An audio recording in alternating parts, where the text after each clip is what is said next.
Hey, welcome to my channel. Here's today's story. My family forced me to become an alcoholic from the moment I was born. I mean that literally my parents are the most feral people I've ever met.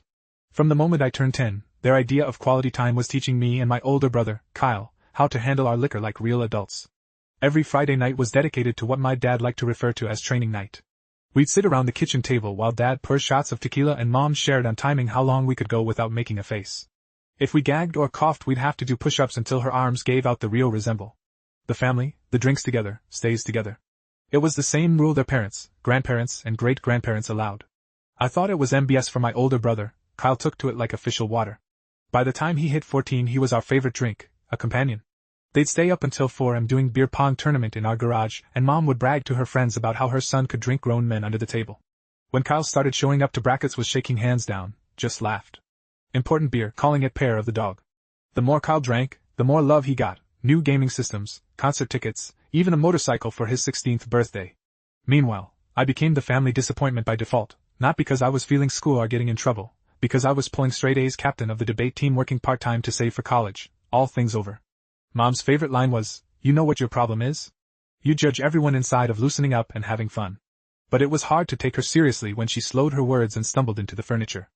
I do consider calling authorities, but I was scared because my best friend, Jessica, had tried to for her own family, and as soon as the social worker left, Jessica's dad covered her in bruises. So I pretty much ruled CPS out as an option after that. But then came the day that changed everything, Kyle's 18th birthday party. He was doubled over on the porch joking about the sharp pains in the side that have been bothering her for weeks. Probably just need to build more tolerance. He laughed, his skin looking slightly yellow in the ports. Like Dad's response, he brought out a bottle of $200 scotch. Who'd been saving? Slapping Kyle on the back is nothing a drink can't fix. I swear I thought he was cranking him, but that's where my mom too got her iPhone and started filming the whole thing for his future kids. That's when I realized if I wanted to survive I had to play alone. I became an actress worthy of an Oscar fake, laughing at their hammered stories and pretending to be hammered when really I was just boring the wine bottles in the plant pots. The saddest part, it worked. I was finally part of the family. Everything changed when I for Oregon State my randomly assigned roommate with an alcohol addiction recovery, and through her I discovered this whole world of people who had fun without placing themselves. I joined the campus over support group, learned about addiction science, and understood that what happened in my house wasn't normal family bonding. It was intergenerational trauma dressed up as tradition. For the first time in my life, I felt clear-headed and genuinely happy. I even tried to training for marathons, something I never could have done. While pretending to be hungover every weekend and during a break of sophomore year, I do something extremely crazy and reckless. I decided to come home for the holidays. I really thought that it could be the moment that I buy the cycle to convince my family to dump alcohol once and for all. In the days leading up to it, I did everything I could to make sure it went smoothly. I gathered photos from my sober friends' gatherings and even picked up alcohol-free beer and alcohol-free champagne. I kept telling myself not get my hopes up, but as I parked my car I couldn't stop fantasizing about them, all of us finally getting along like a normal family. The second I walked through the door, Dodge have to bear my hand. "There's our college party girl." When I politely declined, saying I was training for race, Mom's basement art. "Oh, so you're one of those now too good for your own family," the nights fired from there. When I tried to go about early, they followed me to my room with a bottle of tequila. "You're not ruining Christmas." I being a sanctimonious witch, Mom snarled. "What happened next door gives me nightmares." Step in my arms. While Mom tried to force the bottle into my mouth, I kept my jaw clenched, shot tears streaming down my face until Dad grabbed my nose to cut off my air. When I finally gasped for breath, Mom particular down my throat. I threw up immediately, and they just laughed. "She's gotta practice." They spent the next hour trying to force more alcohol into me while I fought and screamed. Kyle watched from the doorway to hammer to help. Even if you wanted to, I pretended to pass out, and when they finally left, I used my phone to record them through my cracked door. Laughing about bringing me back end, I called 911 from my closet. The sirens were later cutting through the night air. Through my closet door I watched Mom and Dad freeze midlife, their faces shifting from amusement to panic. Mom dropped the tequila bottle and it shattered on the hardwood floor. "Did you hear that?" Mom's ways went from hammer to sharp in seconds. Dad symboled to the window, yanking back the curtain. Red and blue light reflected off his face. "Someone called the cops." They both turned where my room. I said perfectly still, phone collected my sweaty palm, praying. They think I was still passed out. My throat burned from the force, alcohol and vomit. Oakland to my shirt jacket. "She's actually unconscious." "Dad ordered you check." Mom shot back. "This is your fault for pushing too hard." "My fault, you're the one who pointed down her throat." Their argument gave me time to slip out of the closet and position myself on my bed, eyes closed, reading shallow, heavy footsteps approach. Dad's hand grabbed my shoulder and hard. "She's called," he announced. The doorbell rang, followed by authoritative knocking. "Police, open up." Mom scrambled for the Febreze spring frantically around the house while kicking broken glass under the couch. "Kyle, get down here and abnormal." I heard Titles tumble down the stairs, bumping into walls through the open eyes. I watched him grip the banister, his whole body swaying. His skin had that sickly yellow tint even in the dim hallway, like "Stand up straight, Dad." His sobbing callback, "Remember we were just having a quiet them evening." The knocking intensified. "Police. We need you to open this door." Dad plastered on his sails and smiled and opened the door too. Officers stood on our porch, hands resting on their utility belts. "Evening, officers, something wrong. We received a 911 call from his address," the taller officer said, peering past out into the house. "Report of a disturbance, must be a mistake." Dad said, smiling, "We're just having a quiet family night." That's when I made my entrance. I stumbled out of my room, vomit still streaking my Oregon State hoodie, throat raw and burning. The officer's eyes immediately locked onto me. "Miss, are you alright?" the female officer asked, stepping forward. Before I could speak, Mom rushed over, rubbing her arm around me. "Oh, officers, I'm so sorry. Our daughter's and having some mental health issues and she went to college. She's been acting out. She's been unstable for months." Dad added, his voice dripping with a concern. "We've been trying to get her help but he refuses. Tonight she had another episode." I tried to speak with my throat full exam paper. The word came out raspy, the forced alcohol around my throat. Mom's group tightened on my shoulder. "See, she makes up the stories. We found her drinking alone in her room. We think she's having a breakdown." The officers exchanged glances. The male officer addressed me directly. "Miss, we need to speak with everyone separately. Can you come outside with Officer Martinez?" As I moved toward the door, I saw Kyle wavering between following me and staying with her parents. His hands shook violently, and he kept touching his side where the pain had been bothering him. His loyalty flickered in his bloodshot eyes like dying label outside on the porch. Officer Martinez noticed the vomit on my clothes. Immediately. "What happened tonight?" I pulled out my phone with trembling fingers. "I have video." They held me down and forced tequila into my mouth. Behind us through the window I could see Mom gesturing wildly while Dad spoke to the other officer, she pointing at me and shaking her head. Our neighbor, Mrs. Chan, peered through her blind next door, probably wondering what chaos the family was causing. "Now can I see the video, Officer Martinez?" Accidentally I played the recording, even through my cracked door. You can clearly hear my parents laughing about breaking me back in, their voices slurred but unmistakable. Officer Martinez's expression hardened. "We need to see this." She called her partner. Mom's streak pierced the night. That, taken out of context. She editing things to make us look bad. "Where's your warrant?" Dad demanded. "Cause friendly salesman, active operating. You can't just come into our home and accuse us of things based on our mentally ill daughter's illusions." The male officer noticed Kyle slumped against the wall, his skin waxing and yellow, even under the porch light. "Sir, is your son all right? He appears to be in medical distress. He has the flu." "Moms are typically just the flu." "Kyle, tell them you're fine." Kyle opened his mouth and closed it. He looked at me, then our parents, and back at me. Kyle's silence spoke volumes, but he couldn't bring himself to choose a side. "We need paramedics here." Officer Martinez had into her radio. "Possible alcohol poisoning and medical emergency." "This is ridiculous," Dad said, his voice rising. "I golf the Sheriff Patterson every Sunday. This is all a misunderstanding between family members. My daughter's just bitter because we had to cut her off financially. She's always had this holier-than-thou attitude about drinking." While we waited for the paramedics, Mom's fingers flew across her phone.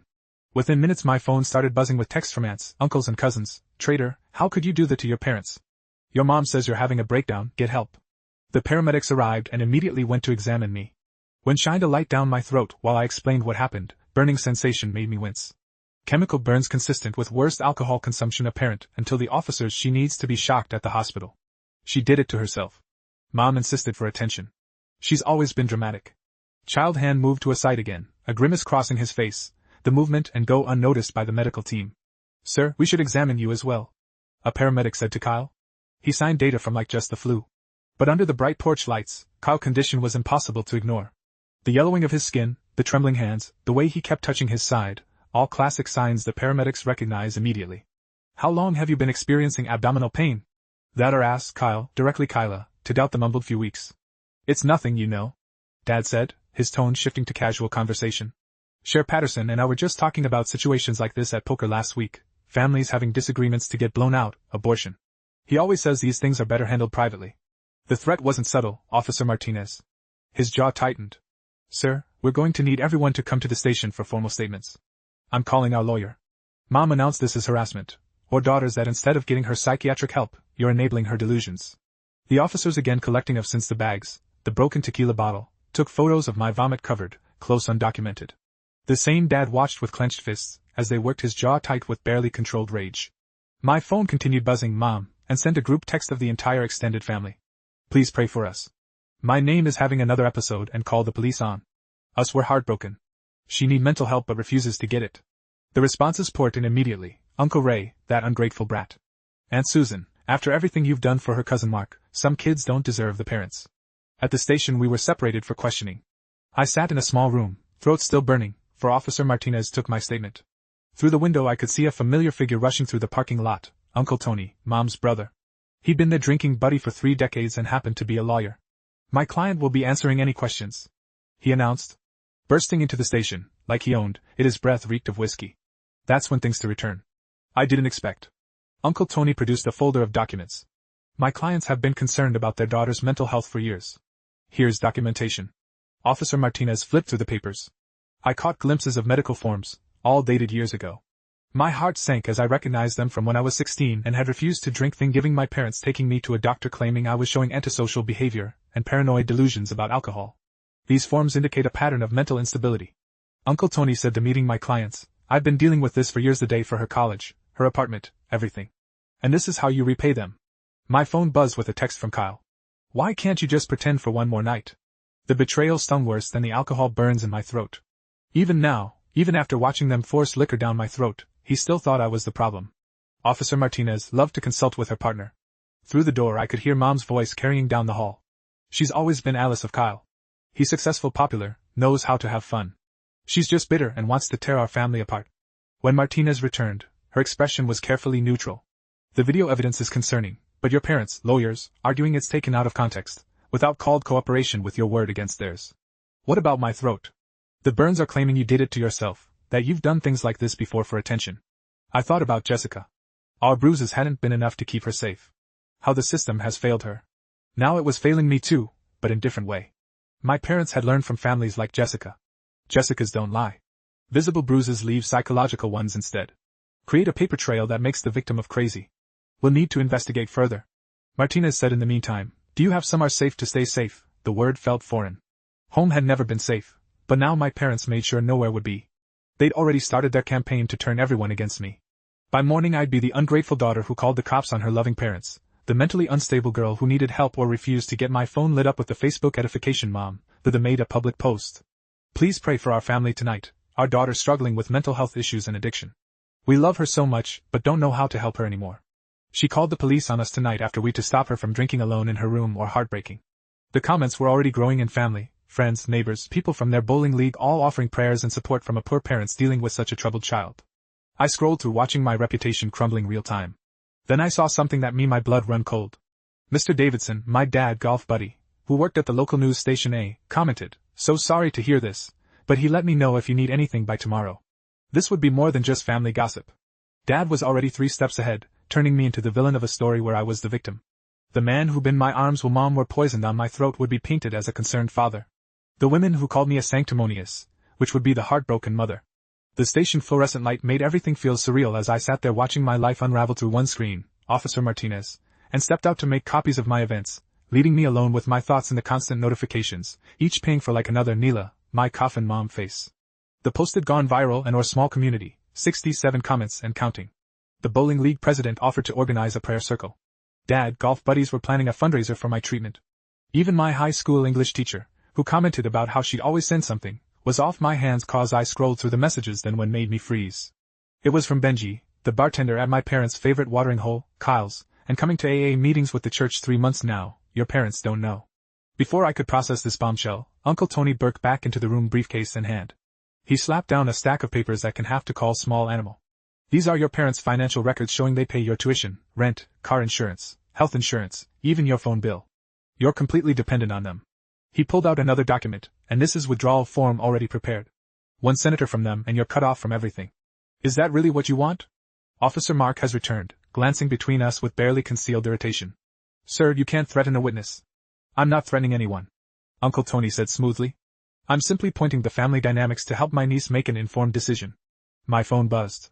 A text from my roommate, your mom just friend of me on Facebook.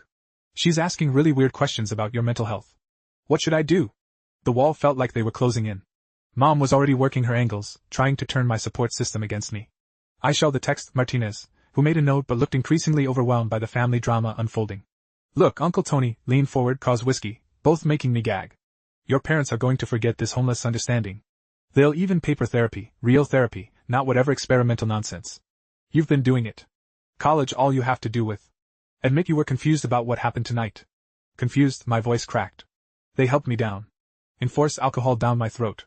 You were hammered. He said. Simply, memory plays tricks. Maybe you had a few drinks to calm your nerves about coming home. Things got out of hand. Your parents tried to help these things happen, Officer Martinez. His partner knocked and entered. We need to transport the brother to the hospital. His condition is deteriorating. Through the doorway I caught a glimpse of Kyle being loaded onto a gurney. His skin had taken on a greener tinge and he was clutching his side. Our eyes met for a brief moment and I saw their real, raw terror, Kyle. I tried to stand, but Uncle Tony blocked my path. That'd be fine, he said, just need some fluids. The stress of tonight hasn't helped his flu. But I knew better. I'd researched liver disease extensively after noticing Kyle's symptoms months ago, the jaundice, the abdominal pain, the tremors. He was in serious trouble. Martinez noticed my distress. We'll make sure he gets proper medical attention. His liver is failing. I blurted out he needs to be evaluated for transplant eligibility. Please tell the doctors to run a full hepatic panel. Uncle Tony, space darkened. Now you're playing doctor. This is exactly the kind of delusional behavior your parents I've been dealing with. My phone rang. Dad contact photo. Him holding a beer at last year's worth of July party. Fill the screen against my better judgment. I answered, you happy now? His voice was ice cold. Your brother's being taken to the hospital because of the stress you've caused. If anything happens to him it's on you. He's sick because you've been poisoning him since he was 10. We gave them a family tradition, something to belong to. You're the one who rejected us, who thinks you're better than everyone else. Mom's voice came through in the background. Tell her about the diary. My blood ran cold. War diary. The one you'd have the fresh 1 year of high school. Dad said, where you wrote about how much you hated us, how you fantasize about running away, how you wished you had to front parents. We kept it in case we ever needed to show people who you really are. The line went dead. I stared at the phone, remembering that diary. I hid it under my mattress, full of typical teenage angst and frustration. Normal stuff. Any kid writes when they're forced to watch their parents stumble around, hammered every night but taken out of context. I need to go, I told Martinez. My brother needs to get to the hospital. You're free to go, she said, but I strongly advise against contact with your parents right now. Uncle Tony smirked. She's right. And my clients, I think, a restraining order if you come near them for their safety outside the station. The December air hit my lungs like tiny needles. I sat in my car, heat blasting, trying to figure out my next move. My phone buzzed with a notification from my bank app. My checking account, which had $3,000 this morning, now showed $47.83. The tuition payment for next semester gone. The right money I'd saved transferred out. Even the $500 emergency fund I didn't in a separate savings account have been drained. Everything except what I earned from a part-time job which was in a different bank. I drove to the hospital in a daze. The emergency room was packed with any mishaps, kitchen burns, decoration-related injuries and more than a few alcohol-induced incidents. I phoned Carl's room after commencing sympathetic nerves that I was a sister. He looked smaller in the hospital bed. These running in both arms, part overhead, light made John, is impossible to ignore. His girlfriend, Alexandra, sat beside him, her hand practically over her still flat stomach. You shouldn't be here, she said without looking at me. Your parents had you're having some kind of down, Alex. Please, you know that's not true. She finally met my eyes and I saw she'd been crying. Do I? You called the cops on them on Christmas. Child been throwing up blood because of the stress. Heathrow showing upload because of liver is failing. The doctor said it's acute gastritis brought on by stress. She countered your parents explained everything, how you've been unstable since you went to college, how you doing some weird sobriety cult. I wanted to scream. Even here, even with Kyle dying in front of us, my parents' narrative was winning bench, told me Kyle's and going to AA meetings. Alexander's statement white, that's not you wouldn't. 3 months suppressed. He's been trying to get sober. Ask him when he wakes up, get out. Her voice was quiet, but from get out before I call security. I left, but not before taking a photo of Kyle's start hanging on the door. The doctor's notes mentioned elevate liver enzymes and possible cirrhosis, recommending further testing. Nothing about gastritis. In the parking garage I sat in my car and finally let myself cry. Everything was falling apart faster than I could process. My family had turned against me, my finances were decimated and my brother was dying, while everyone pretended it was my fault. My phone rang. Jessica. I heard what happened. She said without preamble, my mom's, all your mom's Facebook posts, just I believe you. She interrupted. I know what it's like when parents flip the script to listen. You need to be careful. My dad called your dad after he saw the post. They were on the phone for an hour. My stomach dropped. What do they talk about? I dunno, but I heard my dad mention something about coordinating stories and protecting family traditions. They're planning something. After we hung up, I drove to the only place I could think of, the 24-hour January, trained for marathons. Physical exhaustion had always been my escape by way of processing trauma. I ran on the treadmill until my leg screamed, trying to outrun the reality of my situation. Around 3 a.m., my phone buzzed with an email from my college roommate. The subject line, me. My heart sank. I'm worried about you. She forwarded a message from my mom had written a 3-page letter about my deteriorating mental health, complete with fabricated inside tense and twisted versions of real events. Mom claimed I'd been drinking heavily at school, that I joined a cult-like sobriety group that encouraged members of cut off their families, that I'd become paranoid and delusional. The worst part, with how believable she made it sound. Everyone was wrapped in just enough. Truth is implausible. Yes, I joined us over sport, but it was in a cult. Yes, I'd been distant from my family, but not because I was unstable. I crafted a careful response to my roommate, including screenshots of my parents drinking, photos from social media, documentation of Kyle's hostile visits, and a link to an article about family alcoholism and gaslighting. But even as I hit send, I wonder if it would be. And the next morning I woke up in my car, in the gym parking lot. My phone, a blown up of 17 missed calls from various relatives, 43 text messages, each one more accusatory than. The last but one message stood out was from Dr. Chin, the physician who lived next door to my parents. I saw what happened last night. If you need a medical professional to verify your injuries, I'm willing to help. Your parents have been a danger to themselves and others for years. Hope limited my chest, finally someone who might corroborate my sorry. I immediately texted back, arranging to meet her at a coffee shop near the hospital. Dr. Chandler tired when she arrived, still in her SC subs from a night shift. I'd been debating whether to get involved. She admitted rubbing her hands around her coffee cup. But when I saw them dragging Kyle to the car last month after he collapsed in the driveway, and they refused to let me help, I couldn't stay silent anymore. She pulled out her phone, showing me videos you taken from her secured camera, multiple incidents of my parents hammer driving, Kyle been carried into the house unconscious. Even a clip of my dad threatening a delivery driver who commented on his intoxication. I've been documenting things for 2 years, she said. I kept thinking someone else would report it, but everyone just enables them. The whole neighborhood treated like a joke. We've been an hour going through her evidence, should even catalog of incidents, dates and times meticulously recorded. It was damning stuff if anyone would listen. The problem, she said, is that your parents have connections everywhere. The sheriff, the mayor, half the city council. They spent decades building relationships lubricated by alcohol and money. My phone buzzed a text from an unknown number. This is Bendy, can't use my regular phone. Your parents just came to the bar, they're meeting with 5 other families. I heard them mention unified front and protecting our way of life. Be careful, Dr. Chin, read the message over my shoulder. 5 families, I knew exactly who they meant to, the Johnsons, the Potters, the Wade Jameses, Garcias and the Thompsons. All families, kids Kyle's and my age. All families who have their own training nights. All families with secret to protect your circling the wagons. I said Dr. Transgression was grim. You threatened more than just your parents. You threatened an entire culture of normalized alcoholism. My phone rang. Kyle number. I answered immediately. You need to stop. His voice was weak, raspy. Wherever you're doing, just stop, Kyle. You're in the hospital with liver failure and fined. The doctors overreacted. Mom and Dad explained everything. I've just been stressed about the baby, Kyle. Please, Benji, told me by the a meeting's silence. Then I don't know what you're talking about. You're confused. Mom's right, you need help. They got to you, know? One got to me.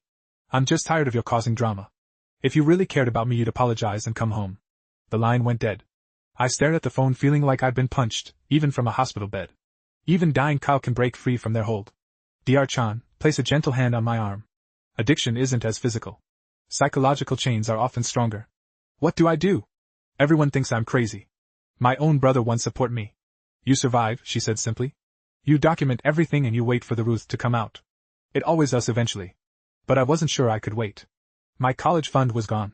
My family had turned the entire community against me, and Kyle was getting sicker by the day. Everyone pretended he was fine. I spent the rest of the day trying to salvage what I could. My boss of the campus bookstore agreed to give me extra hours.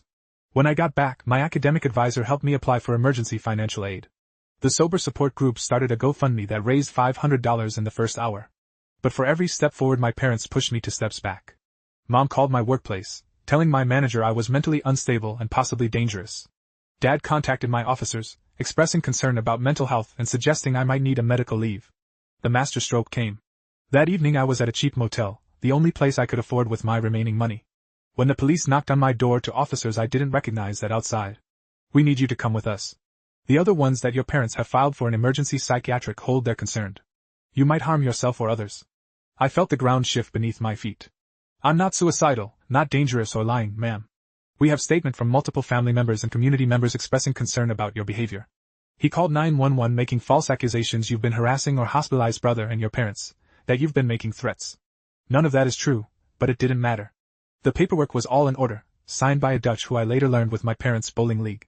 I was handcuffed and placed in the back of the squad car watching the motel shrink the rear window. The psychiatric facility was an hour away. During intake I tried to explain what was really happening, but the more I talk about my parents working alcohol down my throat and the community conspiracy to silence me, the more paranoid I sounded. Have you been taking any substances? The intake nurse asked. No, I'm sober? I've been sober for 2 years. Your family says you've been drinking heavily? They're lying. She made a note. Everything I said was twisted. My training for marathons became obsessive exercise behavior. My work with the sober support group became a cold involvement. My documentation of child's illness became fixation and stalking. I was placed in a sterile room with another patient who spent the entire night talking to invisible people. No phone, no way to contact anyone who could verify my story. Just me and the growing realization that my parents had won this round. The next morning a psychiatrist interviewed me. Dr. Patel was young, probably fresh out of residency, and actually seemed to listen. Carefully explained everything, sticking to facts, avoiding anything that might sound paranoid. Your parents are provided quite a bit of augmentation, he said, flipping through a thick file including diary entries. Will you express hatred toward them from when I was 15? Every teenager writes stuff like that. They also have videos of you pretending to be intoxicated at family gatherings. My heart sank.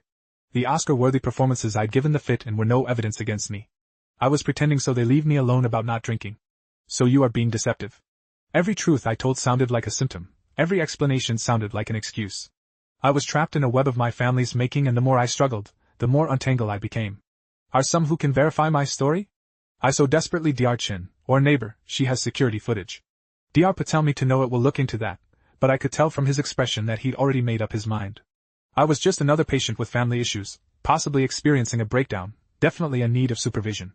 The 72-hour hold for like 72 years, no news from the outside world, no way to know if Carr was okay, if my college place was safe, if anyone was fighting for me.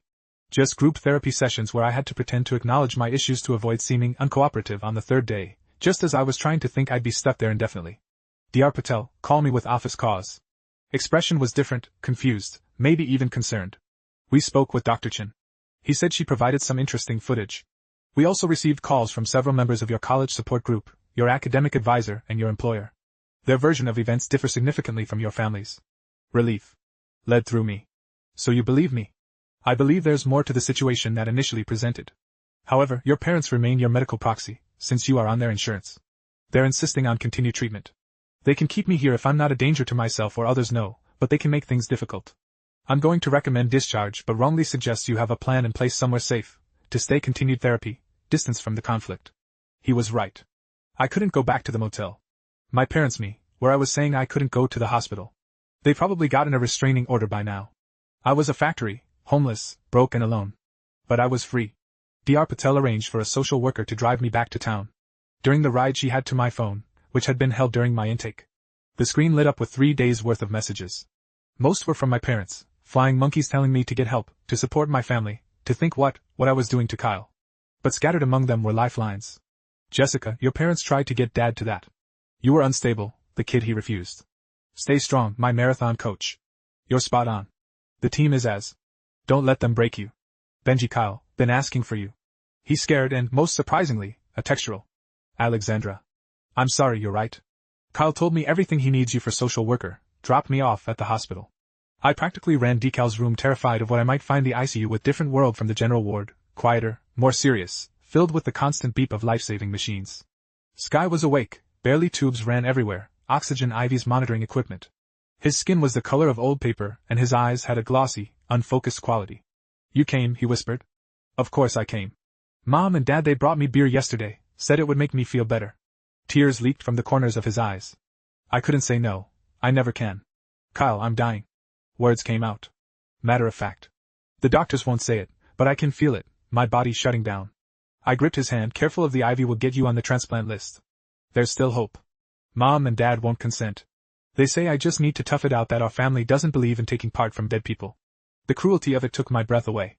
They'd rather watch their son die then admit their family tradition. A destroyed his ever. Alexandra sat in the corner, her face puffy from crying. I tried to talk to them. They said if I keep pushing they'll make sure I'm declared unfit mother. They can't do that, can't they? Look what they did to you. 3 days in a psych ward because you told the truth. She was right. My parents have shown they destroy anyone who threatens their narrative, even their own children, especially their own children under center to check titles vitals. She glanced at the readings and frowned. His numbers aren't good as a family made a decision about the transplant evaluation. They're still thinking. Kyle said weakly, the nurse's expressions at everything. Time is running out. After she left, Title turned to me. I need you to do something. In my apartment there is a box under the bed. Everything's in there, recordings from a meeting's journal, entries, medical records. I've been hiding. Something happens to Meet. Nothing's going to happen to you. Promise me. Kaw's grip tightened with surprising strength. Promise you'll use. Don't let them do to others what they did to us. I promised, even if my heart broke. My big brother, who once carried me on his shoulders and taught me to ride a bike, was preparing for a doubt. That didn't have to happen. I left the hospital as visiting hours ended. Kyle department clutched in my hand. The weight of his trust felt heavier than anything I'd ever carried. As I drove through the dark streets I realized this wasn't about saving Kyle anymore. He was about breaking a cycle that had destroyed generations of our family, and my parents wanted war. They were about to get one. I sit outside, miles apart my building, his key cold in my palm, the December wind cut through my torn Oregon State hoodie. As I climbed the stairs to the 3rd floor. Inside, the place smelled like stale beer and desperation. Empty bottles lined every surface, and I found the box exactly where he said it would be. My hands trembled as I opened. At age of dating back 3 months, journal entries detailing his attempt to quit, each one ending with Mom and Dad found out, or they showed up at the meeting. Medical records he hidden from our parents showing liver enzyme levels that would terrify any doctor, and at the bottom a USB drive labeled insurance. I played it into child laptop. Video after video loaded, Kyle secretly recording our parents forcing drink on him when he tried to refuse. Mom pouring beer into his orange juice at breakfast. Dad threatening to kick them out if he embarrassed the family by going to rehab. The final video was from last week, Kyle begging them to let him get help, and are responding by smashing his chips with a hammer. My phone buzzed. Alexandra, Kyle's asking for you, hurry back of the hospital. iPhone chaos. Mom and Dad were Kyle's room with their lawyer papers spread across. As bad, Kyle, that even worse than before. His breathing labored sign here was saying, pen pressed into Kyle's shaking hand, power of attorney will make all your medical decisions. Stop by. Burst through the door. Dad's basement, purple security. This woman has a restraining order. But I was already at child bedside shutting the papers away. Kyle, don't find anything. I have your videos, everything you've documented. Mom lunged with the USB drive in my hand. But Alexandra stepped between us. I called them. She said to me I couldn't let them do this anymore. 2 security guards appeared, but so Dr. Itchin had been waiting in the hallway. I missed patient's position. She lied smoothly, everyone out except immediate family. We are immediate family. Dad snarled. The patient has requested only has to remain. D'Archin said, checking Kyle's start condition as critical. Please respect his wishes. Uncle Tony started to argue but D'Archin cut him off. Sir, this is a medical emergency.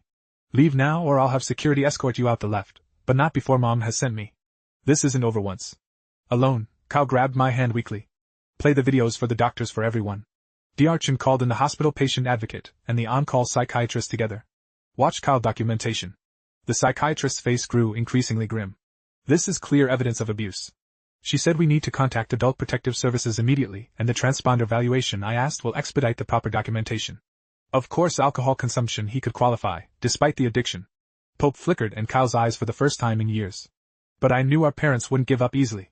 Sure enough, within an hour the hospital meditate or arrived with Uncle Tony on a judge, another golf buddy of Dad's.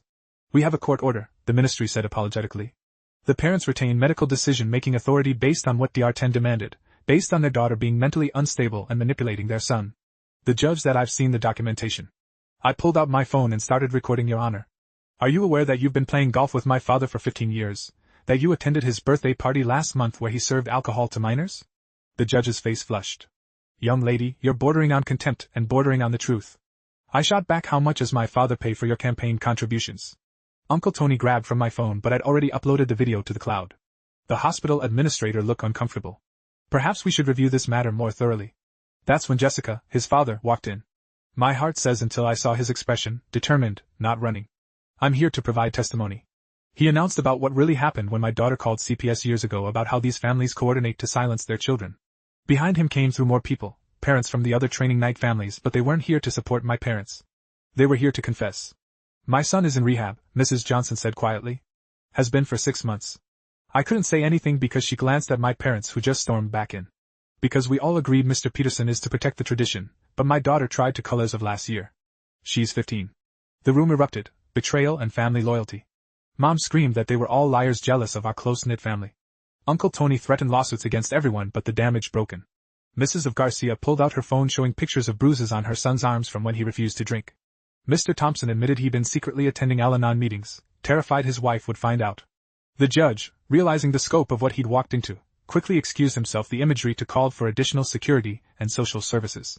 In the chaos I noticed Kyle's monitor starting to alarm. His reading had become more labored, his skin taking on a grayish tint.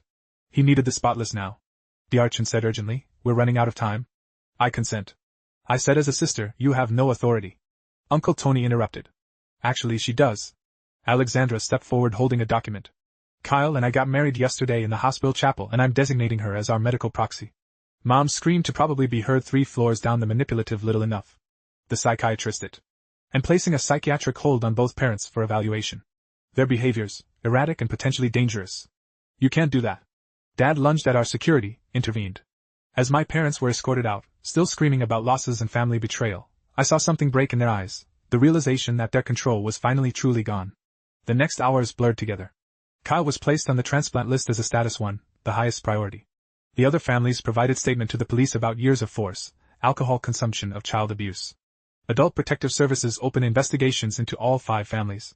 I sat by Kyle's bed holding his hand as machines kept him alive. Alexander sat on his other side or hand protectively over her belly. "I'm sorry," Kyle whispered, "for not standing up to them, for letting you fight alone." "Don't," I said, "just focus. I'm getting better." "The baby," he said to Alexandra, "promised me no alcohol ever." "Never," she swore, "we're breaking the cycle." D'Archin entered with news. "We found a match, Oliver, surgery is in 2 hours." Kyle squeezed my hand. "If I don't make it you will. But if I don't use everything, the videos, the journals, don't let them hurt anyone else." 2 hours later, they wheeled him into surgery. Alexander and I sat in the waiting room surrounded by the wreckage of our family. My phone had been buzzing nonstop, aunts, uncles, cousins, all choosing sides. The community Facebook page had exploded with occupant about family dollar use versus protecting children. Benji texted, "Your parents has got banned from the bar. Finally, proud of you." Jessica arrived with coffee and sat beside me. "My dad's pressing charges," she said, "for what happened when I was 15, others are too, is destroying everything." I said no, she corrected, is revealing what was already destroyed. 8 hours later, the surgeon emerged. The transplant was successful. He's stable. Alexander and I collapsed into each other, sobbing. Kyle would live, he would get to meet his daughter, he would get a second chance. But the fight wasn't over. Over the next days, as Kyle recovered, the legal battles intensified. My parents reeled from their psychiatric hold, hire the best lawyers. Money could buy. They see the hospital, the doctors, me, Alexandra. Even the other families had spoken out. I spent my days shuttling between Carlsbad bedside and legal meetings. The campus bookstore had to let me go. I'd missed too much work, or professors granted incomplete grades. My marathon training stopped entirely, but slowly things shifted. The police investigation uncovered years of documented abuse across all 5 families. The district attorney who was a part of my parents' called network filed criminal charges. Child Protective Services removed 3 younger siblings from their homes. Kyle improved daily. The yellow faded from skin, exam stopped shaking. For the first time since he was 10 he was truly sober. "I want to go to rehab," he told me one morning after I released 90 days. "Learn how to live without it. Mom and Dad will. I don't care what they do anymore." His voice was stronger than I'd heard in years. "I'm done living for their approval." Alexandra had been documenting everything for their daughter. "So she knows," she explained, "so she understands why we don't see grandparents." The trial began 3 months later. I talked for hours about training nights, sports consumption, the Christmas assault. Kyle testified via video link from rehab. The other families, children, told their stories. My parents' offense was predictable. We were ungrateful children destroying a loving family tradition. But the evidence was overwhelming, the videos, the medical records, the witnesses. They were convicted on multiple counts of child endangerment and assault. There was only 2 years, but it is something. The real punishment was the destruction of their reputation, their social network, everything they built on the foundation of alcohol and control.